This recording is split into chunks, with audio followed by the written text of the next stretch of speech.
దువ్వాడ శ్రీనివాస్ని తీసేయాలా లేదా, ఇది జగన్ ముందున్నటువంటి ప్రశ్న. ఒక కట్టుకున్న భార్య ఉండగానే ఇంకొక అమ్మాయితో సంబంధం నిలుపుతున్నందుకు తీసేయాలి.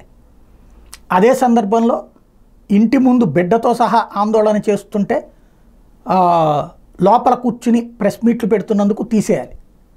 బట్ అదే సందర్భంలో దువ్వాడ చెప్తున్నటువంటిది ఫ్రమ్ ద బిగినింగ్ తాను విక్టిమ్ని అన్నట్టు, అది వాళ్ళ వ్యక్తిగతమైనటువంటి వ్యవహారం కాబట్టి వదిలేయాలి. కానీ ఇందులో రాజకీయం ముడిపడి ఉంది.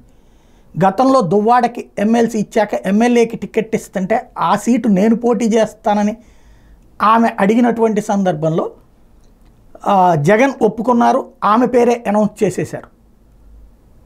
అదే విషయం ఇవాళ దువ్వాడ శ్రీనివాస్ చెప్పుకొచ్చింది. జగన్ అన్నకు కూడా నేనే ఆమె ఇట్లా అడిగింది అన్నటువంటి సందర్భంలో వదిలేయమన్నాను, ఇచ్చేయమన్నాను, కానీ 3 నెలల ముందు ఇంటెలిజెన్స్ రిపోర్ట్స్ వీటి ద్వారా ఆమెతో గెలవదన్నాక మళ్ళీ నాకు ఇచ్చారు, 3 నెలల్లో నేను పట్టుకోవడం కష్టం అన్నటువంటి భావన ఉంది, అయినా కష్టపడ్డాను, గెలుపోవటంలో పక్కన పెడితే అన్నటువంటి వాదన. తద్వారా జగన్ పేరుని ఇందులోకి తీసుకుని వచ్చారు. టిక్కెట్ వల్లనే ఈ గొడవలు పీక్ స్టేజ్కి చేరినాయి అన్నటువంటిది మరొక కోణాన్ని ప్రొజెక్ట్ చేశారు.